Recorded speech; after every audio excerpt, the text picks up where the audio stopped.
ఇప్పుడు కేవలం 7,999 up to 10 kgs వరకు బరువు తగ్గి అధిక బరువు నుంచి వచ్చే ప్రధాన సమస్యలను దూరం చేసుకోండి. మేము చెప్తా ఉన్నాం, మీరు కన్వర్షన్ ఫీజును పట్టుకొని భూములు దారదత్తం చేస్తున్నారు, 1,00,000 కోట్లని మాట్లాడుతా ఉన్నారు.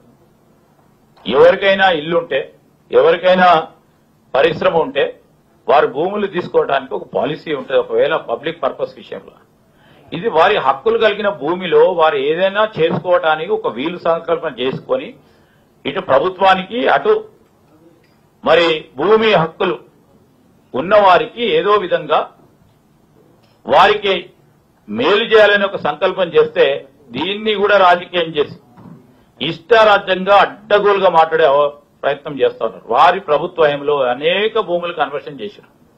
ఒక్కటి కాదు, రెండు కాదు, అనేక భూములు కన్వర్షన్ చేశారు. గ్రిడ్ పాలసీ తీసుకొచ్చిన వారి హయాంలో 21/1/2001లో ఈరోజు ఈ ప్రభుత్వ భూములకు సంబంధించి ఐటీ అండ్ ఇండస్ట్రీ డిపార్ట్మెంట్ కి సంబంధించి ఒక గ్రిడ్ పాలసీ తీసుకొచ్చారు. గ్రిడ్ పాలసీ ఒక ప్రధానమైన అంశం కూడా కన్వర్షన్ చేసి వారికి ఒక సదుపాయం కల్పించాలనే ఉద్దేశంతోనే వారు పోయినారని మేము అనుకున్నాం. మరి వారు అప్పుడు ఏం చేసిండ్రో మేము ఇప్పుడు అంతా తీయాల.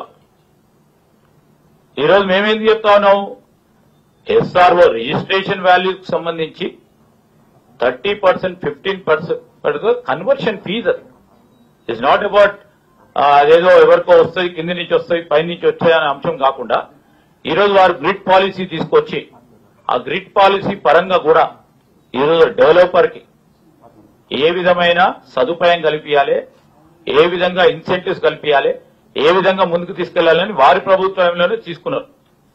మరి అప్పుడు ఎన్ని లక్షల కోట్లు మతలబు ఉండేనో వారు కూడా చెప్పాలి. మరి ఆజామాబాదు అదేవిధంగా బాలనగర్ కు సంబంధించి వారు తీసుకున్న నిర్ణయాల్లో ఇదే కోణం నుంచి వారు ఆలోచన చేసినరా? వారు ఐటీ పార్క్ కన్వర్షన్ కు సంబంధించిన గ్రిడ్ పాలసీలో తీసుకున్నారు. అనేక పార్కులకు సంబంధించి అనేక అంశాల విషయంలో వారు కన్వర్షన్ ఫీజు తీసుకొని పాలసీ నిర్ణయాలు తీసుకున్నారు. ఆ పాలసీ నిర్ణయం తీసుకున్నప్పుడు పరిశ్రమలను సంబంధించి ఆ పరిశ్రమలకు ఉపయోగపడాలి అనే ఉద్దేశంతో తీసుకున్నారని మేము అనుకున్నాం. మరి వారు మాట్లాడే తీరు చూస్తుంటే ఏదో విధంగా ఏదో మతలబు ఉందంటున్నారు. మాకైతే మతలబు ఎక్కడ కనబడలేదు, మతలబు ఉండే ప్రసక్తే కూడా ఉండదు. ఈరోజు ఇండస్ట్రియల్ యూజ్ నుంచి అదర్ యూజ్ కు సంబంధించిన అనేక నిర్ణయాలు ఉన్నాయి. ఈ రోజు వరకు మేము పాజిటివ్ గా, ఎందుకంటే ఆనాడు ప్రభుత్వం ఏ నిర్ణయాలు తీసుకున్నా గాని మొత్తం రాష్ట్ర వ్యాప్తంగా ఉన్న పారిశ్రామికవేత్తలకు గాని ఇక్కడ ఉన్న ఈకో సిస్టమ్ ను ఇబ్బంది పెట్టకూడదు. ఎందుకంటే రాష్ట్ర ప్రజానీకానికి సంబంధించి, రాష్ట్ర ఆర్థిక వ్యవస్థకు సంబంధించి, రాష్ట్రానికి సంబంధించిన మన గౌరవం గురించి ఎప్పుడు కూడా మేము పరిశ్రమలను గాని పారిశ్రామికవేత్తలను గాని ఇక్కడికి వచ్చే పెట్టుబడులపై భయాందోళన సృష్టించడానికి ప్రయత్నం చేయలేదు. ఈరోజు ఏమంటా ఉన్నారు, ఈ పాలసీలో పాల్గొనకండి, దీంట్లో మీరు పోవద్దు అంటా ఉన్నారు. సరే, వారికి రాష్ట్ర అభివృద్ధికి చేయొద్దని భయం కల్పించాలి. ఈరోజు పెట్టుబడిదారులు భయం కల్పించాలి. ఏదో విధంగా పెట్టుబడులు రావద్దు,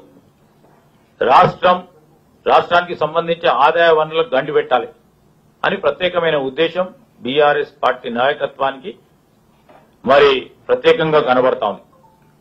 ఈ సందర్భంలో మేము అడుగుతా ఉన్నాం, మీకు సంబంధించి ఆనాడు మీరు తీసుకున్న అనేక నిర్ణయాలకు సంబంధించి, ఆ నిర్ణయాలకు సంబంధించి ఇండస్ట్రీ గాని, ఈరోజు మున్సిపల్ అడ్మినిస్ట్రేషన్ గాని, అదేవిధంగా అర్బన్ డెవలప్మెంట్ కి సంబంధించిన అంశాల విషయంలో రాష్ట్ర ప్రగతిలో భాగంగా రాష్ట్రం ముందంజలో ఉండాలని తీసుకున్న ఓ ప్రోగ్రెసివ్ పాలసీస్ కి సంబంధించి ఇదే విధంగా మేము మాట్లాడితే ఏ విధంగా ఈరోజు రాష్ట్రం ఉంటుండ, పెట్టుబడులు రావద్దు, రాష్ట్రానికి ఆదాయ వనరులు కలిగియొద్దు, రాష్ట్రానికి సంబంధించిన అభివృద్ధి జరగకూడదనే ఉద్దేశం మీరు ఇప్పటికైనా మానుకోండి.